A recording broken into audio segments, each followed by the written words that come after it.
Britain has a long history stretching back thousands of years. In every part, at some point, a bloody or mysterious event has taken place. Murders, bloodthirsty revenge, plagues, punishment and folklore will make your flesh creep in terror.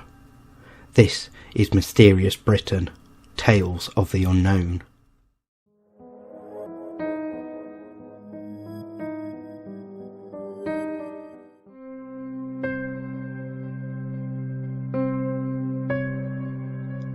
Maggie Dixon was born in Musselburgh in the early 1700s and is famous in Scotland for surviving her hanging.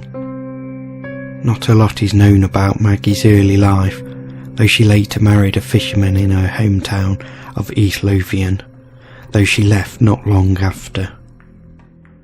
According to the tale, she ran away to escape her brutal husband and sought safety in the north of England, though in other versions it was her husband that had abandoned her and she was compelled to leave.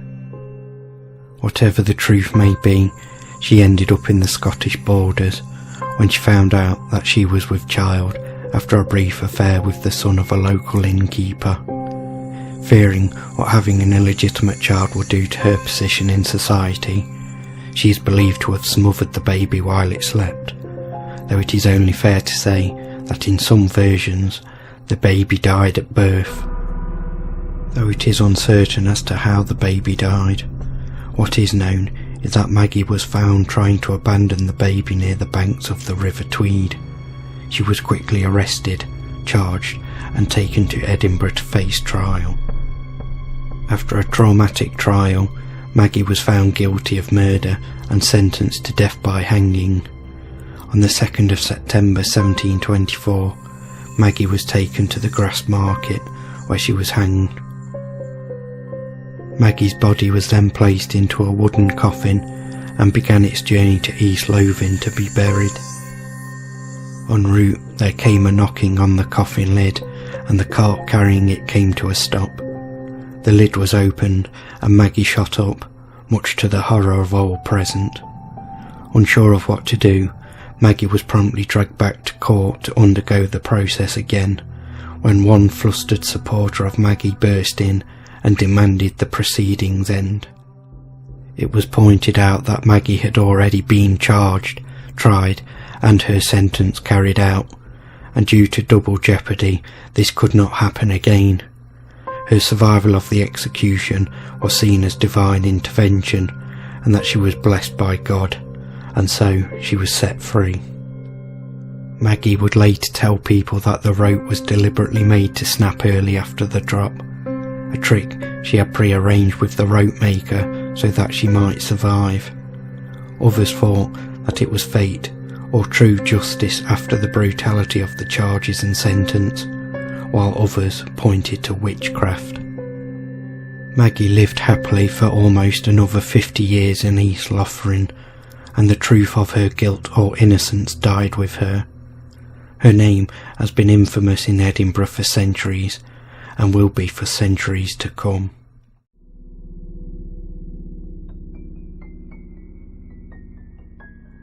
Michael Murray was a woodcutter who lived in Sullens, near Downend on the Isle of Wight. After the death of his daughter, he took in his orphan grandson, James Dove. After coming into a small inheritance, James, aged only 14, went missing and was last seen going to the woods with his grandfather. Michael Murray absconded for several days, and a warrant was issued for his arrest. He was apprehended towards the end of July 1736 and was held in Winchester, awaiting trial. After months of searching, the dismembered and decomposed remains of James Dove were found in the woods. They were in 2 leather bags, together with a bill hook and bloodied gloves. So badly decomposed and dismembered was the body that identification had to be made from the victim's clothes. Murray was tried at Winchester Assery in March 1737. The evidence against him was circumstantial at best, but Murray, being inarticulate and reserved by nature, pled not guilty and presented a poor defence of himself. He was sentenced to death and hanged an hour after the trial at Winchester public gallows. His body was taken to the scene of his crime and hung in chains from a gibbet erected in his home parish of Arreton. The gibbet was built at a cost of £6 and 5 shillings by local wheelwright John Phillips. It was positioned on a Bronze Age barrow, now known as Michael Murray Hump, near a crossroad on Gallows Hill at the end of Burnt House Lane. His gibbet post now forms a prominent roof beam in the original tap room of the nearby Hare and Hounds Tavern, with the date 1737 carved on it. Beneath, in a glass box, is exhibited a skull said to have been unearthed in 1933 and formerly supposed to be that of Moray, but research has subsequently identified it as belonging to a Bronze Age woman who died in her late teens. The ghost of a headless woman is often seen in the tavern and scares guests by pulling on their clothes and knocking glasses onto the floor.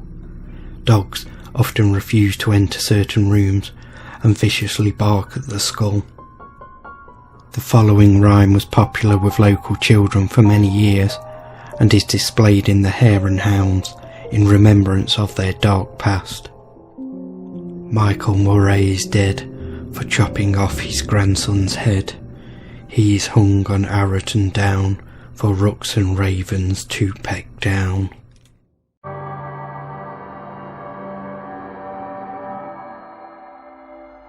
Major Thomas Weir was a local of Carluke in Lanarkshire, a descendant of one of the most powerful and ancient families of the county, the Weir de Vere. He was the son of Thomas Weir, Laird of Kirkton, and his wife, Lady Jean Somerville, who was reputed to possess clairvoyant powers. Following retirement, Weir fell ill in 1670, and from his sickbed began to confess a secret life of crime and evil doing. Andrew Ramsay, the Lord Provost, initially found the confession implausible and took no action, but eventually Weir and his spinster sister, Jean, were taken to Edinburgh for interrogation. Major Weir, now in his 70s, continued to expand on his confession, and his sister, having seemingly entirely lost her wits, gave an even more exaggerated history of witchcraft, sorcery, and evil doing. She related how many years before a stranger had called in a fiery coach to take her brother to Dalkeith, and how, during the short trip, another man had given him supernatural intelligence of the Scots' defeat at Worcester that same day. In fact, Cromwell's Commonwealth Commissioners in Scotland had been based in Dalkeith and would have been among the first to know the outcome of the battle, though not, of course, on the same day. Jean maintained that Weir derived his power from his walking stick, topped by a carved human head, giving rise to later accounts that it had often been seen parading down the street in front of him. Whilst a high-ranking public figure, Weir was not believed at first, but his own confession together with that of his sister sealed his fate. They were initially held at Tolbooth Prison on Canongate, Edinburgh. They were put on trial on the 9th of April 1670, and both were quickly found guilty and sentenced to death. Weir was burned at the stake, and his remains were gibbeted at the Gallow Field on the road between Edinburgh and Leith. His last words, while being urged to pray for forgiveness, were as reported: "Let me alone, I will not. I have lived as a beast, and I must die as a beast." Weir's stick of thornwood was consigned to the flames after him, reportedly making rare turnings in the fire.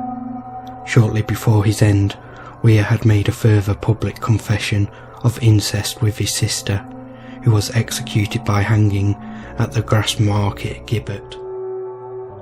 Weir's house in the West Bow stood empty for over a century because of its reputation for being haunted. It was said that one of Weir's spells made people ascending the stairs think they were descending in the opposite direction. It was eventually brought cheaply in about 1780 by an ex-soldier who moved in with his wife. They are said to have fled the house on their first night there, after experiencing a strange apparition of a calf approaching them in the night, propping itself up with its forelegs on the bed end and staring at them in bed. Due to his infamy, the top section of West Bow was known for 2 centuries as Major Weir's Land, and the same section was reputedly haunted by the ghost of Weir for 100 years, and sightings are still seen to this day.